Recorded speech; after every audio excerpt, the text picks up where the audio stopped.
We cannot wait for governments to tell what you should do. I think it's up to us to collaborate and don't really wait for anything. You don't need to be with a new title or to be a humanitarian to be a human. That's something that we can all do and make those decisions and not wait for someone to decide for us. We are not bystanders. It is our story that is happening right now, and it is a critical moment in time where we want to create that hope for all of us. Today, I'm pleased to be joined by the director of the European sector of the International Federation for the Red Cross, Birgitte Bischoff for a conversation on the potential role of the Red Cross in navigating future global crises and conflicts like the ones we discuss on this program. Birgitte is responsible for overseeing operations in Ukraine, as well as other impacted countries where the Red Cross offers millions of people relief in the form of health, shelter, monetary, and mental health support. With more than 15 years of experience working with the IFRC, Birgitte previously was the International Director of the Danish Red Cross, as well as the co-chair of the IFRC Reference Center for Psychosocial Support. The International Federation of the Red Cross has a unique opportunity to act as a united international body, coordinating between multiple humanitarian crises at once, as we are increasingly likely to see in coming decades. In this discussion, Birgitte discusses her hopes and plans for how to make this possibility an impactful reality. With that, please welcome Birgitte Bischoff. Birgitte, nice to see you. Nice seeing you, Nate. And I know how to pronounce your name because I saw the Scandinavian drama Borgen, where the main character was Birgitte. So we have a lot of things to discuss. You are the European Regional Director for the International Federation of the Red Cross and the Red Crescent Societies. And I think for people that follow this podcast who are aware of the meta-crisis, the polycrisis, the human predicament, the Great Simplification, looking not too far in the future, we can see a huge intersection between your work and the work of this podcast. But let's start here. You're working for the world's largest humanitarian network. Why? How? What inspired you to get involved back in the day and create a career at the Red Cross and doing humanitarian work more broadly?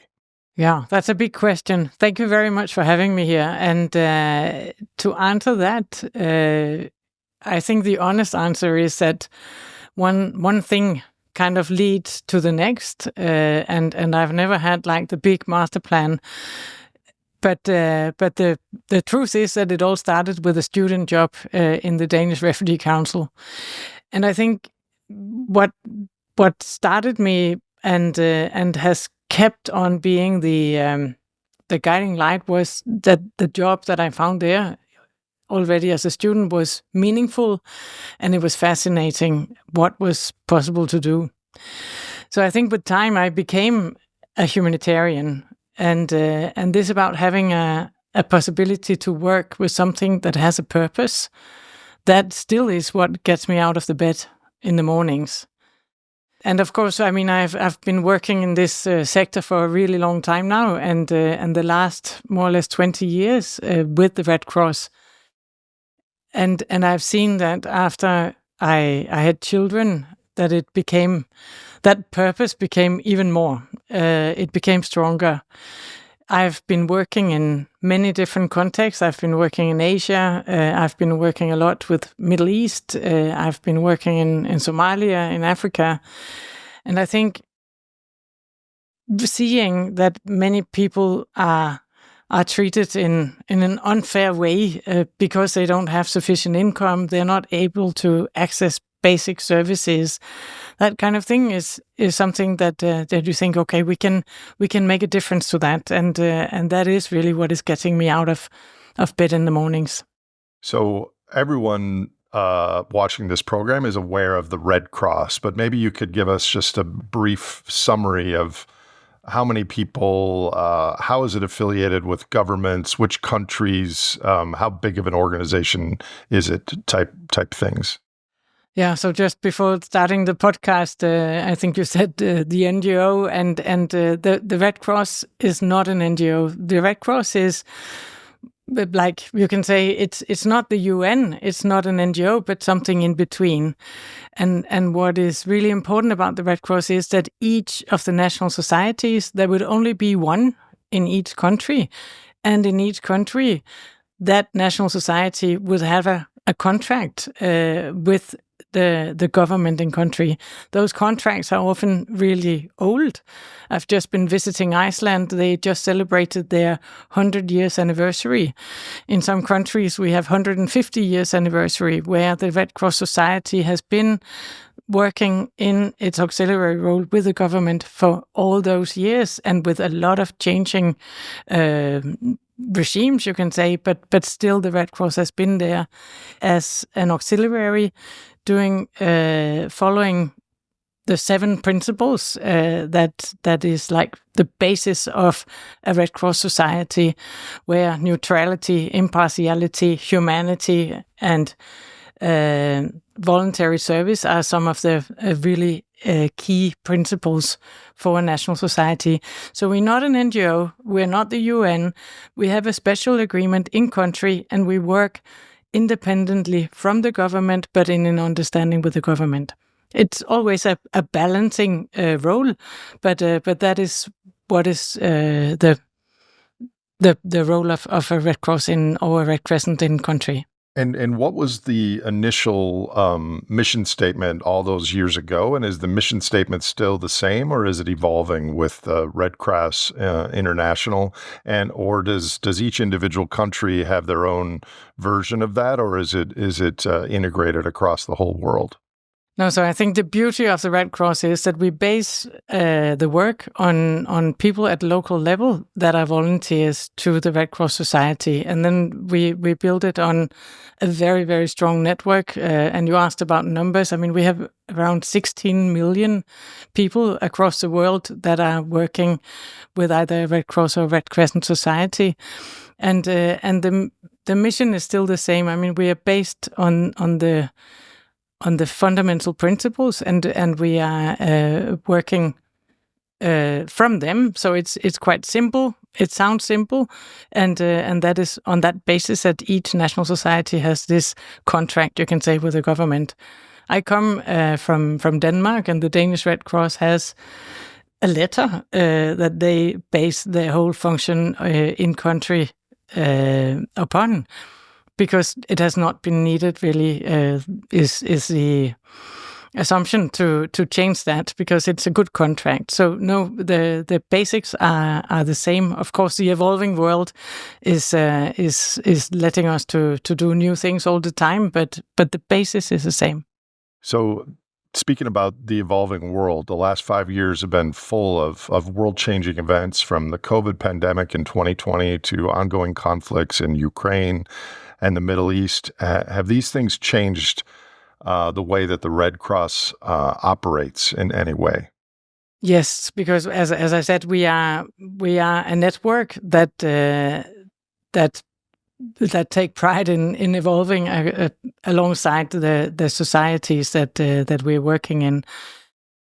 As regards COVID, we saw huge challenges that were related to logistics, supply chains. We saw many people having reduced earnings for themselves, for their families. We saw loneliness and mental health problems, remote working constraints. I think we all remember all of these things. So those were some of the challenges.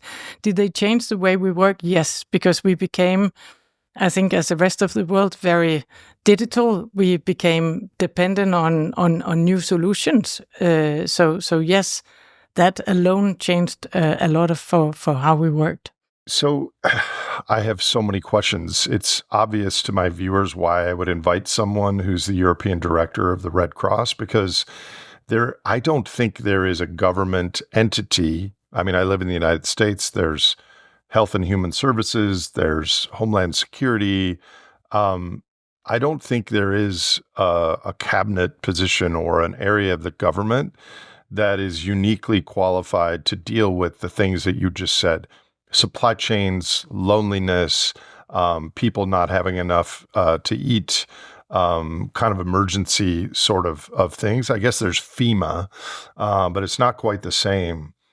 So I'm very curious as to how much of your work is like situational whack-a-mole, that things happen in the world and you respond, and how much of your work is envisioning scenarios that aren't for sure, but may happen in the future and building up capacity ahead of those potential events.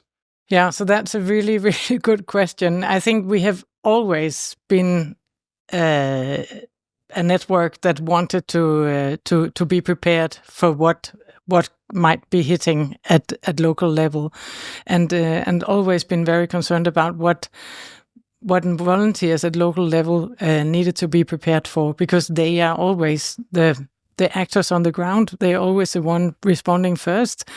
Then there might be more support from within country, and if it's a really big crisis, also from global level.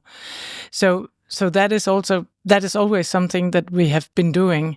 But what we saw, for example, with COVID, was that this is so big and this is so global, and we need probably to start preparing in a different way.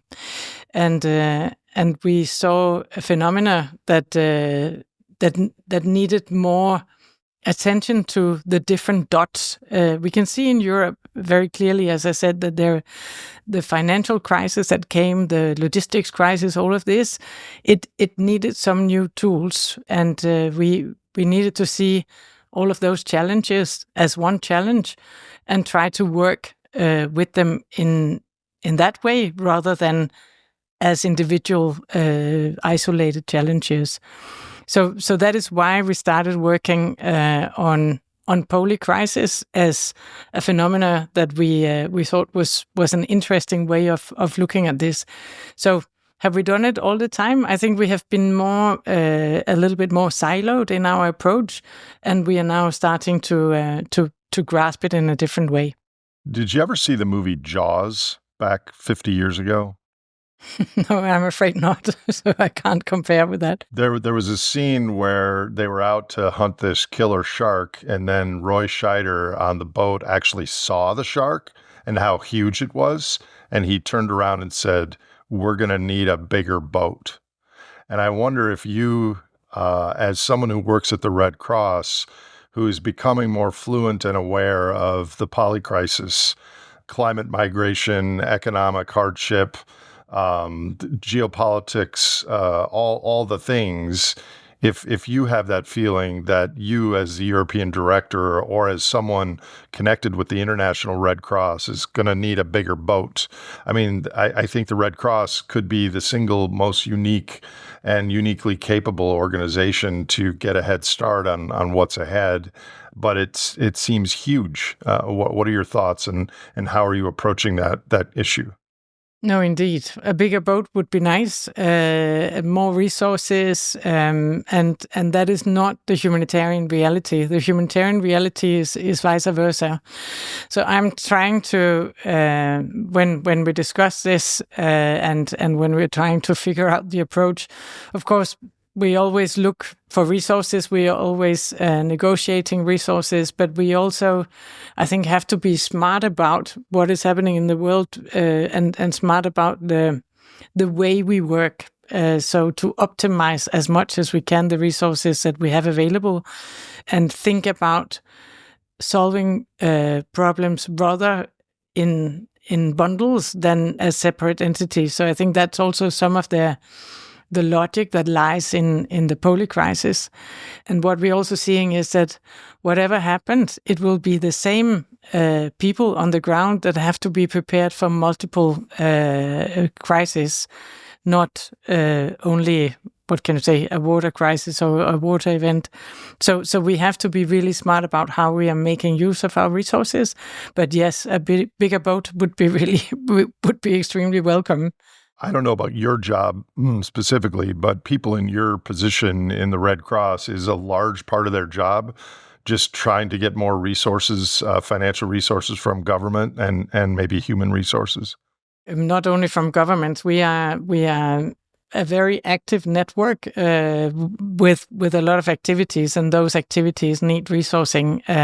Even though you work with many volunteers, the training, the preparedness doesn't come out of the blue. It requires resources at local level, and it requires resources to societies, and then of course in times of crisis, much more than that. So yes, we do advocate for the work that we're doing, and we do engage with all sorts of stakeholders that might be able to help us finance the work we're doing. So you mentioned 16 million people affiliated with the Red Cross. How many of those are volunteers? And does that number fluctuate if there are natural disasters or humanitarian situations that require more help? Yeah.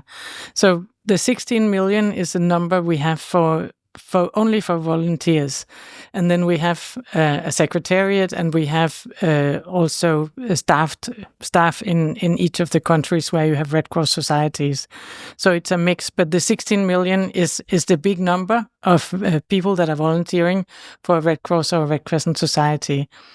Then we have the IFRC, which is the umbrella organization of all the national societies, so we are their reference, you can say, and our biggest job is to help national societies work in the best way possible, and have the most powerful and engaged national society at local level, and we do all sorts of activities to help that. So in your experience with COVID and the recent wars and your knowledge of the poly crisis and a little bit of my work and the Great Simplification, what is your speculation or feeling about the role of volunteering in the future? And what is your experience? Do you see that people volunteer because it's the right thing to do and gives them meaning to contribute to a difficult situation, or they feel guilty, or they just are good humans and want to contribute? And how do you see the role and the idea, the concept of volunteering evolving as we head into a more uncertain, unstable world?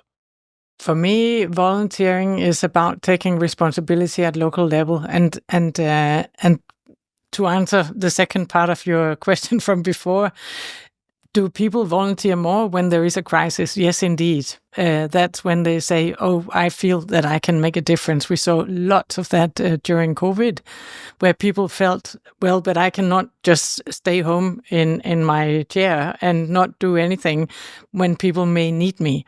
So I think going into a more uncertain world and the less stability that we're seeing at the moment, we see more people volunteering and more people wanting to make a difference, but also more companies wanting to make a difference and offering to their staff that they can volunteer for work 1 day or 2 days per year, or something more organized in relation to a particular campaign. And I think all these activities are a sign that most people would like to make a difference, and they would like to make a difference also with the knowledge and the capabilities that they have. But they would also like to pack boxes if that was what was needed.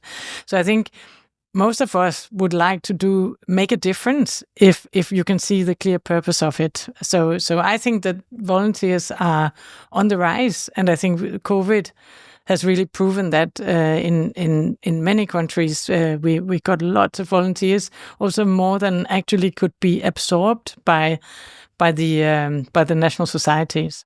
90% of what I know about your work, I've learned in the last 15 minutes, so I may be ahead of my skis here. But you and I talked once before this conversation, and you can envision the challenges ahead, multiple threads under the poly crisis. And I think you feel deeply that the Red Cross is not prepared and could play a huge role in the unfolding future, presumably that when the crisis hits a community, a nation, or a world, and there are lots of people that their natural pro-social tendency is to volunteer and contribute, that it would be much better, and I would argue essential, that there's an infrastructure already existing where, oh my God, look at what's happening. I want to help. And then there's a vector for them to do that. So how important is the Red Cross and the Red Crescent as such a structure for an undetermined but risky future ahead of us? I think it's really important to have that network, to have somewhere where you feel comfortable going if you want to volunteer. And that was, if I refer back to COVID again, because that was such a good example, many feel like going to something that they know already. And the Red Cross or the Red Crescent in country is a natural place to go. Also because in every state and in every municipality, you will find a Red Cross entity very often. And therefore, it would be easy to find at local level. But what we also saw is that many would go on their mobile phone, find out what can I do, and they would go in and be volunteering just through maybe signing up to an app or whatever is available, and they would want to do something that really makes sense for them because they have particular competencies that they can offer. And I think it's our role to be able to also, when we don't have a big crisis, to get on board these people so that they can actually be contributing meaningfully and perhaps better when the crisis is happening. And that is what we have been trying to do for decades already, to help volunteers be prepared for the crises that are predictable in their area. So many weather-related crises or health crises, if we talk about a malaria area or a cholera, an area where cholera is coming often, or in some parts of Europe we still have measles. Like, what do you do when that is happening? What are the measures we have to take? How do we engage people to minimize the effect of that and to mitigate that it doesn't spread? So all of these things we know in advance. What I'm seeing now with the poly crisis is that there are many more dots to be connected and many more consequences, because some of these crises are bigger in scope and in scale, and the consequences are more widespread. And that is what we also have to be able to prepare for. So yeah, let's talk about that. I don't know how fluent you are in the meta crisis, the poly crisis, all the things, but I know you're quite concerned based on our preliminary conversation. Knowing everything you do about the Red Cross and your growing knowledge about the poly crisis, what keeps you up at night? Well, what are your biggest concerns of things that aren't addressed and need to be? First of all, I would say that I'm still a learner on the poly crisis, and we are connecting now with a lot of really smart people and organizations, universities that have much more knowledge than us. And I think what is making me optimistic, but also awake at night, is that we haven't cracked the code of where is it that the Red Cross should engage, and where is it that we that it's not our role. Right now I'm seeing like a lot of challenge, and I see many opportunities for Red Cross societies to be involved, and we can, through the poly crisis lens, help national societies to be much better prepared and to be having a much longer lens on events that may happen. And that, I think, is the knot that we have to crack. Like, how do we make the best use of all the research that has been done and the different tools that we can apply to make us a more effective organization at local and national level in the different countries? Well, this is where leadership and vision and scenario planning come to bear, because there is not going to be anyone in the world, not the president of the United States or of the UN or of the EU, is not going to say, here, Red Cross, this is what you should do. It's an emergent thing. You have to do what you think you can and should do. So what role does scenario planning take in the Secretariat, like of the Red Cross and Red Crescent? How can you, without predicting the future, how can you best understand the landscape that humans and our economic and social system face in coming decades to inform which buckets you should work on and which might be better worked on by other entities? Yeah, so obviously we don't come from scratch. We have a long history. We have a lot that we already know.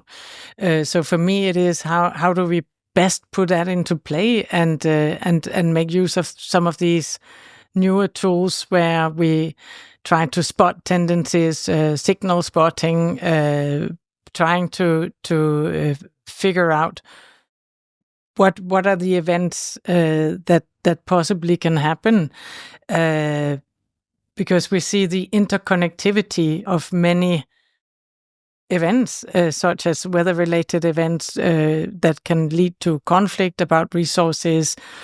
Conflict about resources can also, and we see financial effects on that. You see migration.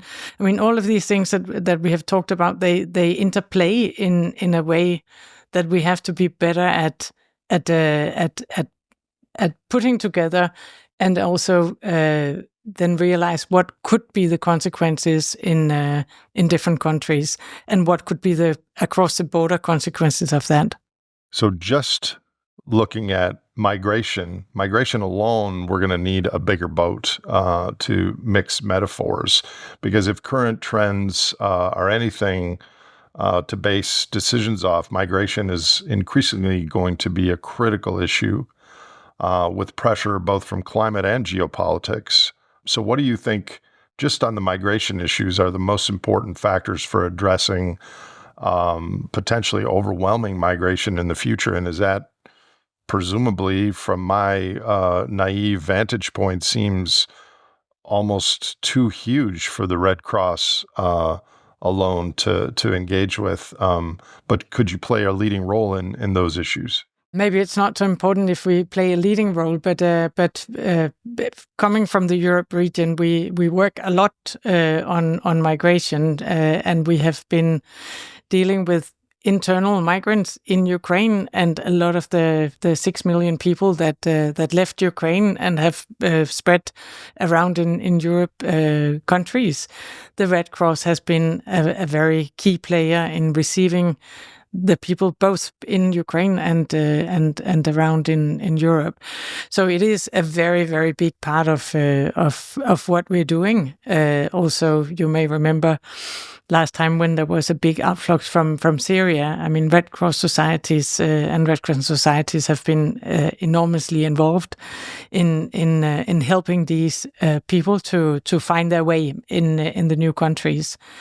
Do we need a bigger boat? I mean, I think we need to look at the big picture with a wider perspective on migration, and the perspectives that can be multiple, because these are real human beings that are leaving a country, coming to a new country. We need to, I just say Red Cross and Red Crescent societies are always part of, or in many cases, part of the equation when people are moving across borders. So here's what I'm thinking, listening to you. So the Red Cross has been around a long time. I was a kid, and I remember, seeing the things for donating and hearing Red Cross activities. So you're uniquely positioned in three areas. Number one is the knowledge on how to do the stuff that you do. Number two is the network, which is vitally important to connect people on the ground within and between countries. But number three, I think you might take for granted. It's the brand and it's the trust in an increasingly polarized and politicized and fractioned world because of social media. Red Cross is something that is on behalf of all of us and trying to help the marginalized and the suffering. So you've indirectly, but over decades, built a credible brand that is post-partisan and goes beyond whoever won a recent election. So I think your challenge, if I may, is integrating the knowledge and skills with the networks, with the credibility and trust in your brand, and merging that with a whole lot of things coming our way. It's a big challenge and a big opportunity. What are your thoughts on that? Maybe I hire you as a key promoter of the Red Cross, because I very much agree that we have a very strong brand, and it's a brand that I can tell you we every day are protecting. We want to be seen as neutral and impartial in whatever task we are getting on with, because that brand and that reputation you can build up for years and years, but you can lose with one wrongdoing. You can lose it all very fast. So we collectively are putting a lot of emphasis in that, and in terms of the communication streams as they're going now, it can be extremely harmful when Red Cross or Red Crescent is challenged on our neutrality and impartiality, or just misquoted or being used. People don't necessarily know how bad that can be, but being used in some kind of political campaign or as an example that doesn't really belong to reality. So for us, the use of our reputation, our global network to champion rights-based, people-centered approaches, and leveraging our global work is really important. It's not only to alleviate suffering that we're living, but also to foster systemic change and addressing vulnerabilities of the people that we are helping. And if we go back to migration that we talked about before, I mean, we always advocate for migration policies that are aligned with our humanitarian principles, and really. So that was one point I wanted to make when you asked about migration, but also I think it's also really important to state that most migrants would probably prefer to stay at home. But conditions where they are has changed so much, so they don't see staying as an option, but then they go. And I think that's also, when I said looking at the big picture, I think that's a really important part of that big picture. So when you talk about migrants, are there internal models, and you don't need to share any details or anything, but are there models showing by 2035, there'll be X amount of migrants due to geopolitical displacement or climate scenario XYZ? Or are you just kind of looking ahead the next quarter or two based on information you see on the ground? Or is there a looking 2 or 3 steps ahead aspect of the secretariat or the leadership at the Red Cross? Yeah, I would love to have. I don't know if I would actually, but looking ahead so long, I don't think it would be meaningful. I think the aspirations that one can have is to look at a different context, and that we do, and say what are our expectations. But often, most of the time, I can see that whatever we plan for, something else is happening. I mean, the last events in Syria, we had been talking about that perhaps some return would start to happen now because of different developments in the neighboring countries, and boom, something else is happening. And I think Literally, boom. we have to be prepared for a lot, but preparing for very specific scenarios or very specific numbers, it honestly, with my many years in this sector, it doesn't necessarily make so much sense. How many years have you been at the Red Cross? Around 20 years in total. I started just before the tsunami in 2004. And has your personal temperament and response to uncertainty or confidence of outcomes, has that softened over 2 decades? Are you now more comfortable with dealing with what's on your plate today? And if there's a fork in the road, then you go down the new fork. I think a lot of people would be uncomfortable with the vast amount of uncertainty and daily changes that must come across your desk. Yeah, but I think it is my mentality to probably thrive with that. I don't have. I mean, of course, the better prepared you are for the uncertainties that can happen. So you know which toolbox you have to rely on and what team you have behind you. That means a lot, and that is what I'm investing in every day, so that when this comes, you can feel pretty comfortable and say, if we don't do this, we do this. If we can't fly, we roll in a car, and if you can't do another thing, then we find solutions. So I think that's what you learn to live in, but it comes, I would say, pretty natural to me. That's good. So over 20 years, and most recently as the European director, which is a pretty senior position, how much of your job do you have to naturally be a diplomat? Because you've got elections that swing left and swing right, and the Red Cross stays there no matter who wins. And so how do you find diplomacy with humans being a really important aspect of your job? Yeah, so diplomacy can be many things, I think, and what we try to do, not only me but me with the team, is to have always a focus on the humanitarian issues, to deal not so much with the politics, but sensitizing people around what is happening for in particular cases that we are discussing. I mean, often it would be around big disasters, but it can also be the forgotten disasters. It can be people that are caught in a difficult place in their life, in their country, and try to advocate for them. So always have that first, and not be so interested in where the politics are going, but find decision makers that are able to make a difference for you. And then I will also say that many countries have like good humanitarian departments in their ministries of foreign affairs that we can talk to, and who is part of this like more humanitarian dialogue.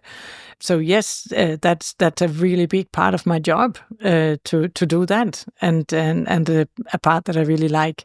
And I think the more we can refer those stories and tell about the situation of real people in real difficult situations, and help change that, then we are good.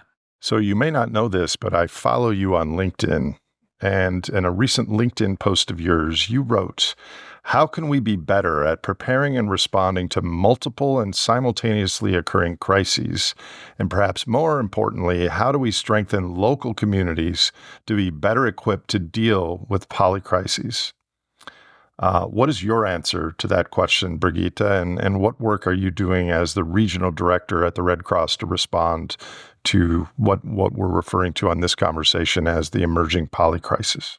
Yeah, so it's a work that we started, I think, a little bit more than a year ago, and it was based on like a Cascade Institute report that I read, and I thought, okay, this is giving some of the answers. The polycrisis is giving some good connections that I didn't find elsewhere. So we started talking about how can we do this, and we have been developing in in not only in consultation but in close cooperation with a number of thought leaders, a polycrisis think and do tank, and we have done that within the Europe region to try to start small and see, can this be working? So we brought thought leaders in polycrisis to help us identify what are the interlinkages between the systems and how can we better navigate the difficulties that we have talked about today ahead, and what are the first years of this journey. So we were looking at that, and to do that we realized that we have to be developing more rigorous tools, better analytical tools, and then help ourselves and the national societies we're working with to apply a more systems thinking approach, adapting like systemic risk mapping methodologies, and then start developing scenarios that are not one-sided, not one scenario for how many people will migrate, and then at the other side is what will be the impact of the climate crisis in this country, but put these things together. And that is what I think is a new thing that we will look across sectors to look at a wider aspect of scenarios, and then apply this strategic foresight to explore what could be the scenarios. I mean, you asked before about the numbers. I mean, but what could multiple scenarios look like?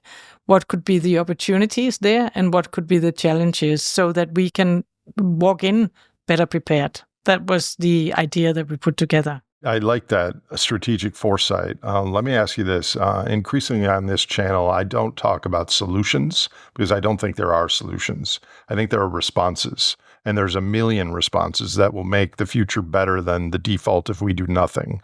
So is that kind of same logic? Because the polycrisis is so huge. Do you also, without using the same language I just used, but is there a directional objective of responding as opposed to solving in your work? Well, I would wish that I could say no, but I think it's our job to understand what response would be needed, and the more we appreciate the interlinkages between different events, the better we can be responding. And yeah, I guess the answer is yes. That if you accept, I mean, it sounds a little bit academic, but if you accept that you will not know exactly what it is you will have to respond to, but you'll know like the framing of it, and you'll also know more or less what we have available to respond with, and what we can add to it if need be, then I think that we are still an extremely relevant actor, and also one that can look more than 1 month down the road, which I also think is important.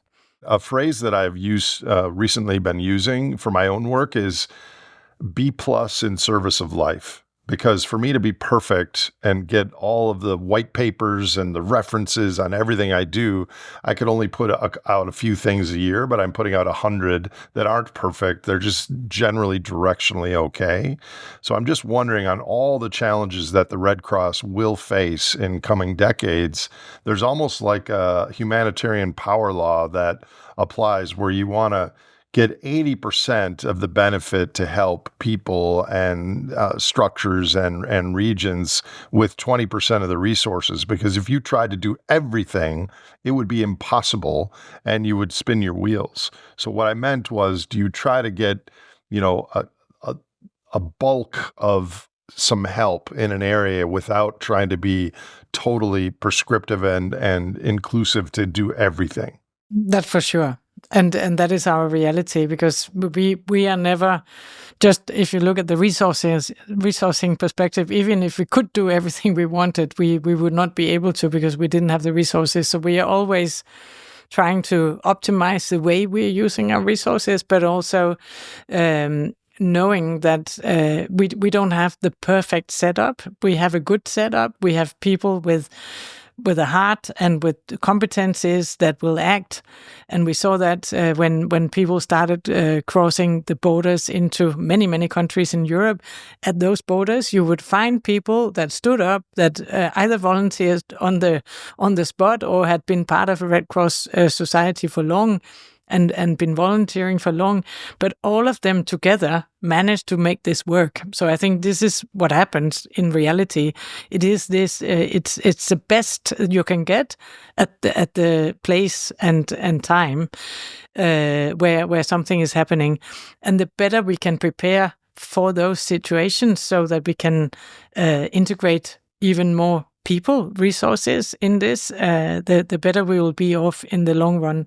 But yes, preparedness is a really important part of that. But we will never get it 100% right, and we will never be able to what can I say? To be very academic about it. We have to be extremely practical in these centers. It seems like a small thing, but I'm happy that you say that, because your organization, if someone said, we have to get this right and it's got to be perfect, it would be a completely different organization. It would be unmanageable, I think.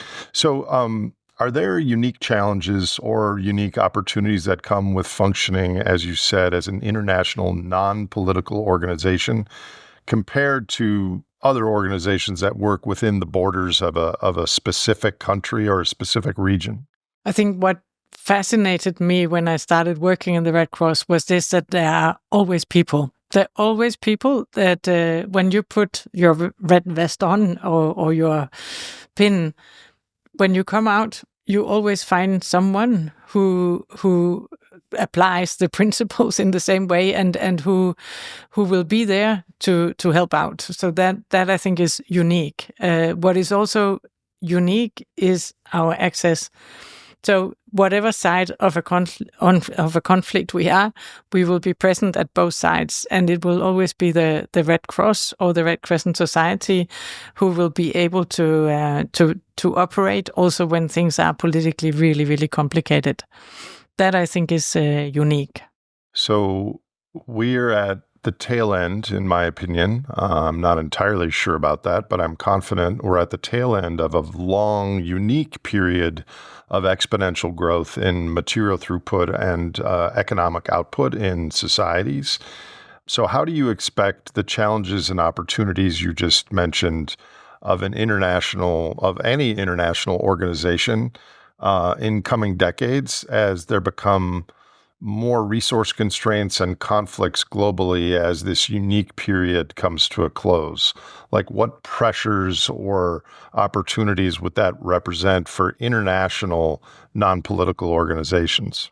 If I start with the opportunities, I think we have huge opportunities. As I've said, I mean, we are a global network, and we are operating best, I would say, at the community level, and we are able to act immediately. We are not waiting to be mobilized by any headquarters. People see need, and they would be sufficiently prepared to actually act.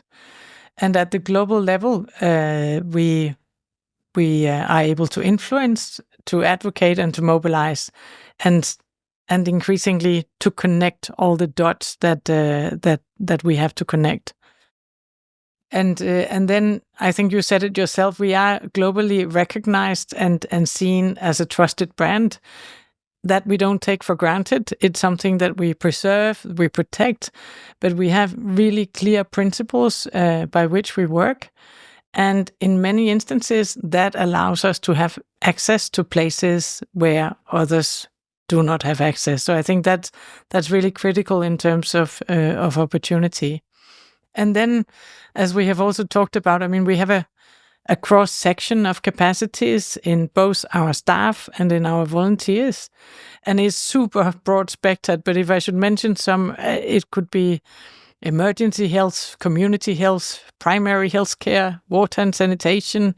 We have many people really good at logistics, and over the last 5 to 10 years, the way we have worked with mental health and psychosocial support has really been exponentially growing. as also a recognized challenge in most countries on the globe. We do relief distribution. We can distribute cash really fast and through sophisticated apps. We do shelter management. So there's a lot of opportunities that we already have, and that I think can be smarter in the way we work with them. But it's there. So I talked earlier about knowledge and skills, network, and a brand.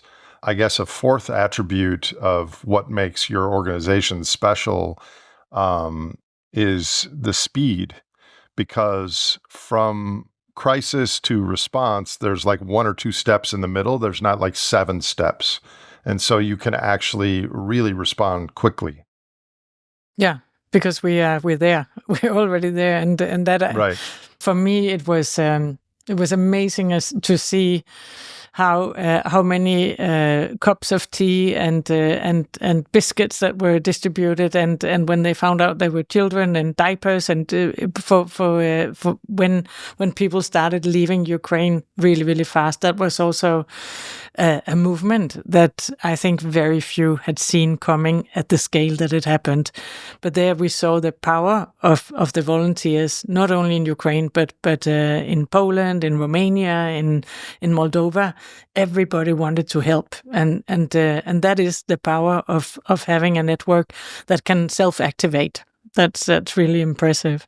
I just have too many questions for your time. I know it's probably approaching dinner time in Europe, but I'm just so curious about this.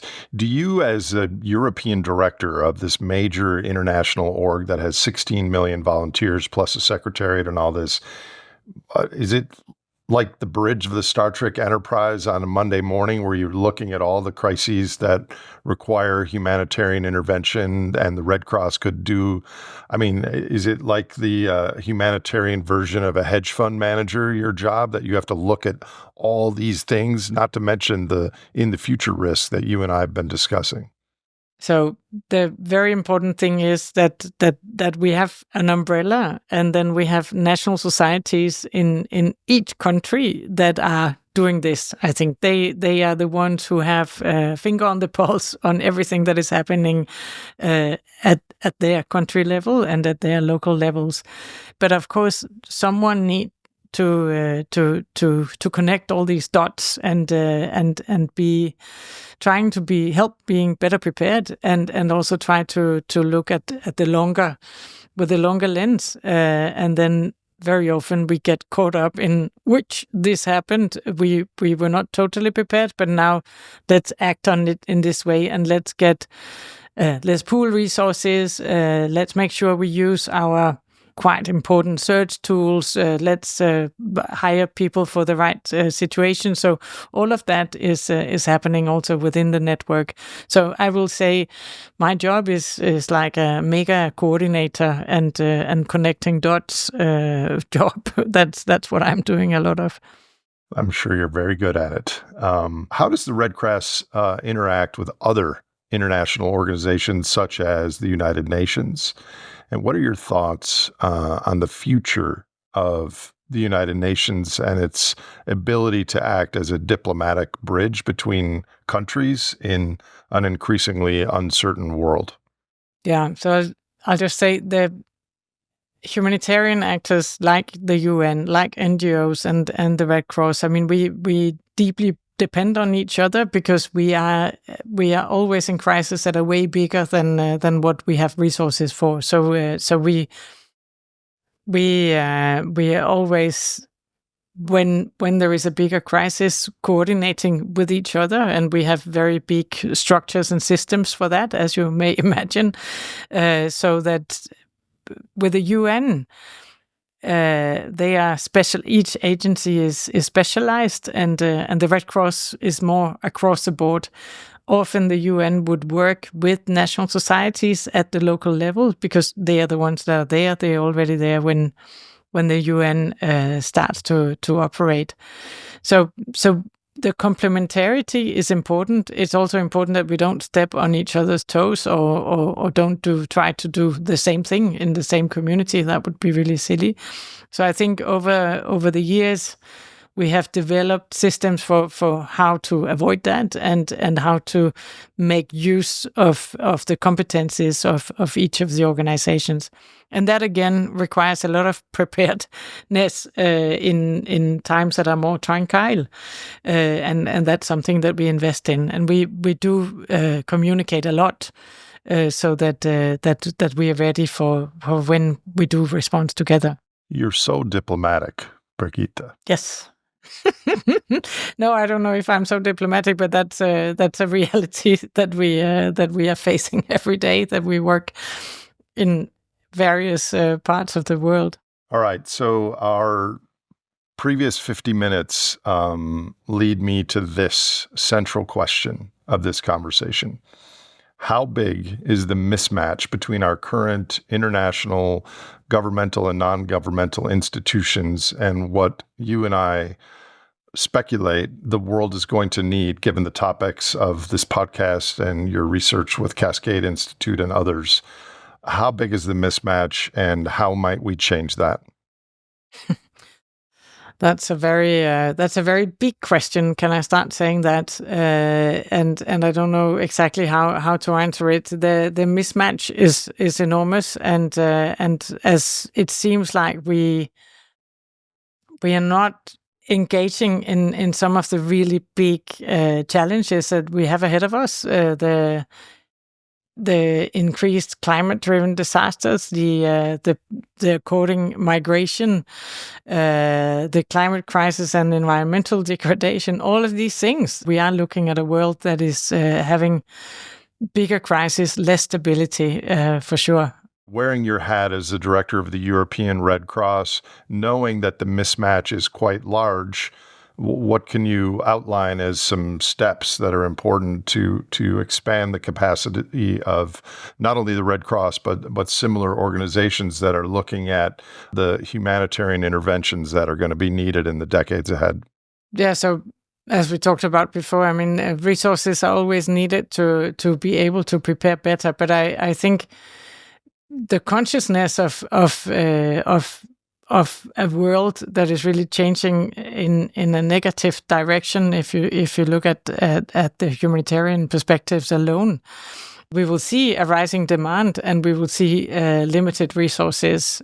So what will be needed is to find ways of diversifying our sources to be able to continue helping, and we will have to be able still to work in conflict areas and in much more complex and interconnected crises. So we well, it feels heartening to say, but we're not looking at good scenarios for humanitarian work as such, but we look at enormous needs to be investing in that, and also to invest at the local level so that more people can help at that level when crises are happening, because it will happen more and it will be more frequent. So building on that, dovetailing on that, in our initial conversation, I recall you using the phrase proactive about being proactive. What does this mean, and what are some strategies that you believe could help us towards this way of being, and how do they interact with the things you've just outlined? So I think proactiveness is about being ensuring that we are being prepared, being aware of what may be hitting us, and there are many ways that we can be better prepared, and one of them is as we have discussed now in different ways, seeing that the crises are so interconnected, and the more we prepare for seeing this and for being able to react to that, will help us, and it will also help to not be as resource demanding as if we're preparing for 11 different scenarios, but to say we need to be prepared for a lot, but look at that in bundles rather than in separate working streams. So that is something about being proactive and trying to get a new lens on what it is that we're looking at. So let's put that in practical language. There are a lot of followers of this podcast who are listening to you. How might you suggest they become proactive about being proactive with the broader umbrella risks that we've outlined in their own lives and in their communities, whether it's in Europe or Asia or Australia or North America? So for every person to be proactive, I think it's something about taking responsibility.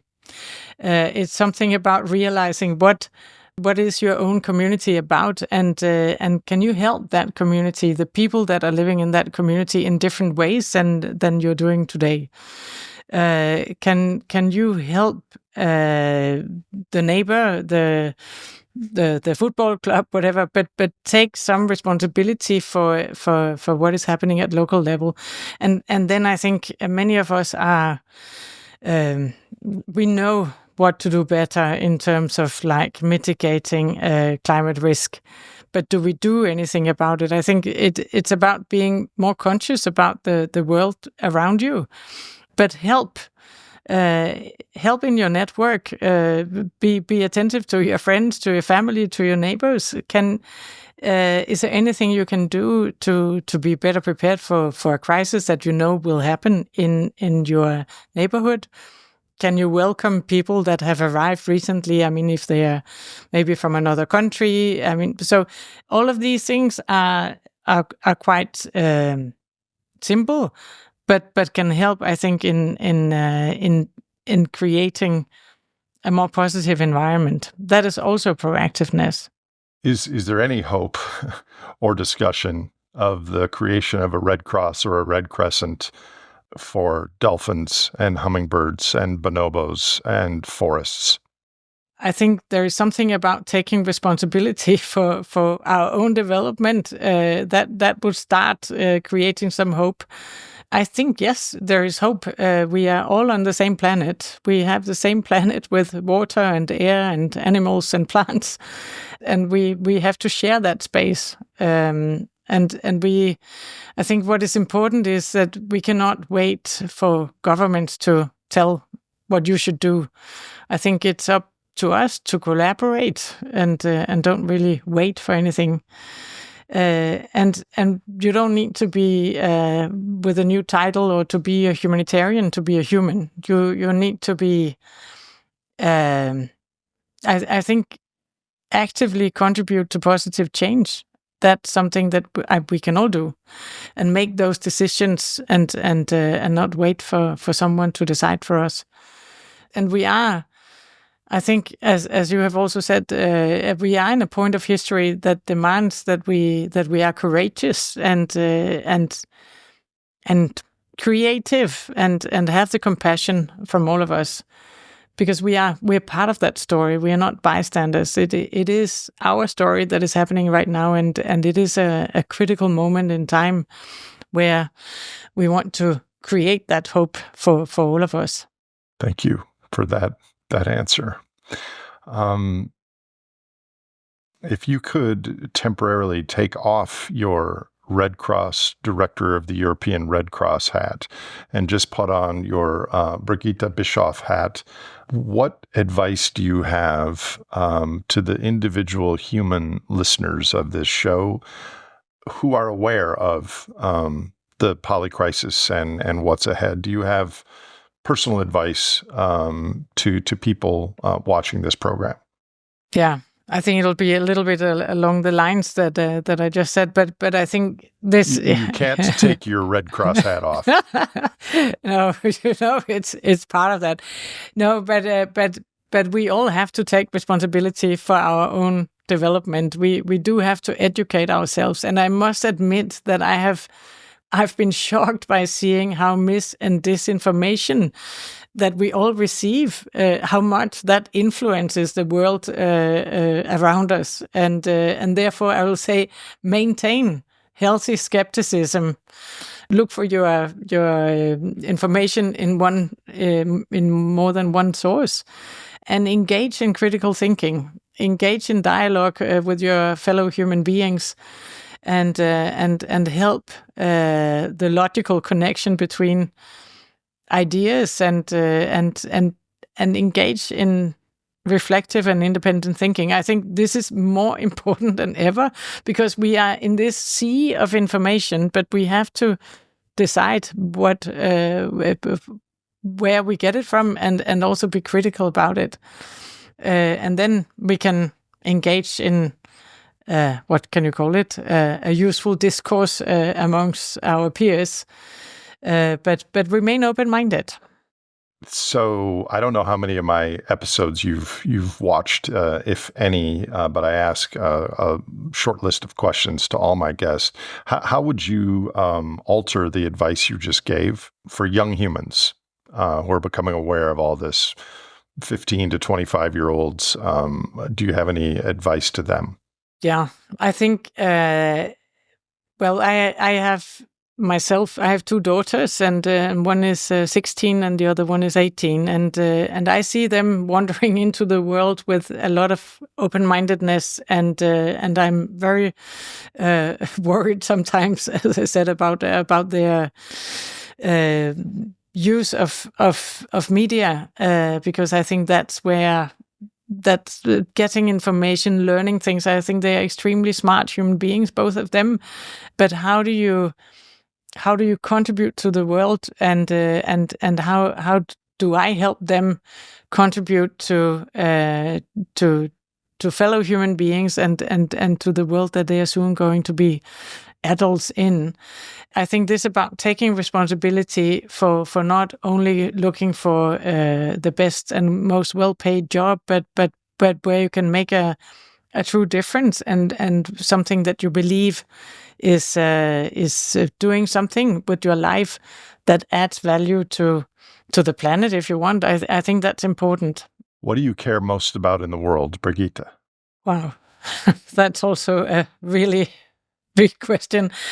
I think, if I could, I mean, we've talked a lot about this, the planet that we're all part of. I mean, having a planet with an enlightened civilization, that would really, I think that I would care about, and maybe to rise above the current more self-focused ethos, where human life values are more than assets. I hope that we can get into a kinder and more responsible civilization that respects both the humanity, but also the planet that we are sharing with, what is it, 8.7 million species. I think to respect that, and think about that, and do something about it, that would be my hope, maybe.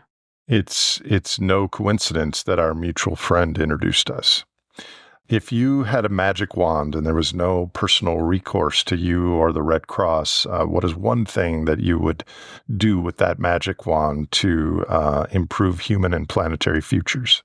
Yeah, so I was aware that you were going to ask me that question, but I thought I would like a lot of magic wands, but maybe one thing that would really help the world would be to decrease the gap between the very rich and the very poor.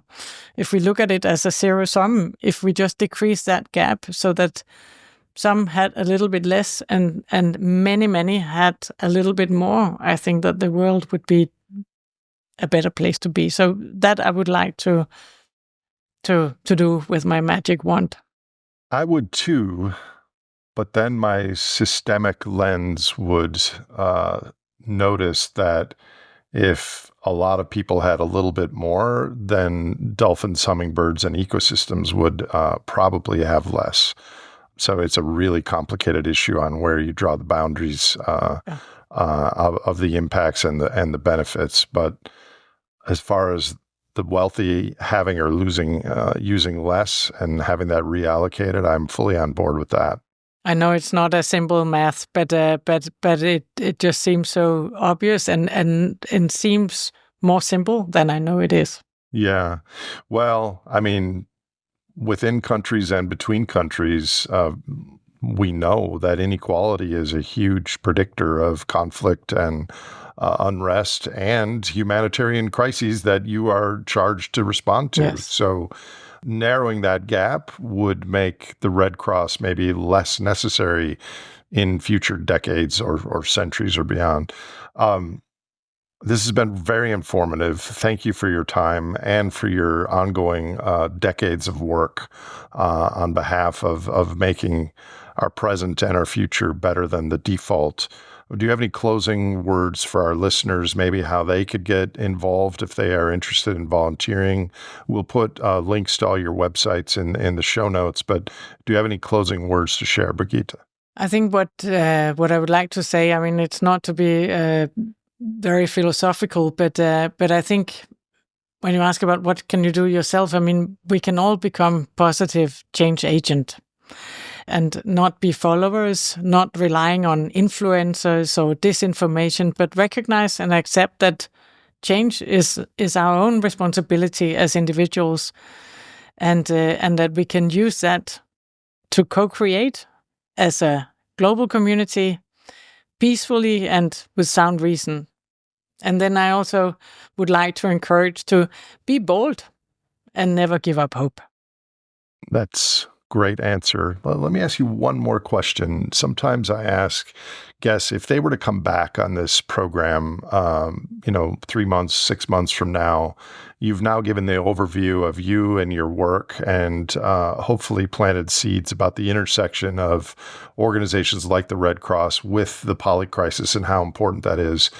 But is there a topic that you have personal expertise and are passionate about that's relevant to our common future that you would be willing to take a deep dive on and explore in the future? So if you asked me 6 months from now, or maybe a year from now, I would love to come and tell you about what we have done with this polycrisis, how we have become better at connecting dots. This is something that I really want to be better at myself, and I think that we are in touch with so many interesting thinkers on this, and they all seem so passionate about being able to help us in the right direction. So I would love to come and talk about that, and because that's what is on my mind right now. I probably could talk to you about something else, but that I will have to think about. But this, I know that we're going to make a difference within a not too long time frame, and that I would really like to talk about. Let's do it. Gaia speed to you on that. Let me know if I can help. And thank you again for your time. Thank you so much. It was great to be with you. If you enjoyed or learned from this episode of The Great Simplification, please follow us on your favorite podcast platform. You can also visit thegreatsimplification.com for references and show notes from today's conversation. And to connect with fellow listeners of this podcast, check out our Discord channel. This show is hosted by me, Nate Hagens, edited by No Troublemakers Media, and produced by Misty Stinnett, Leslie Batlutz, Brady Hyen, and Lizzie Siriani.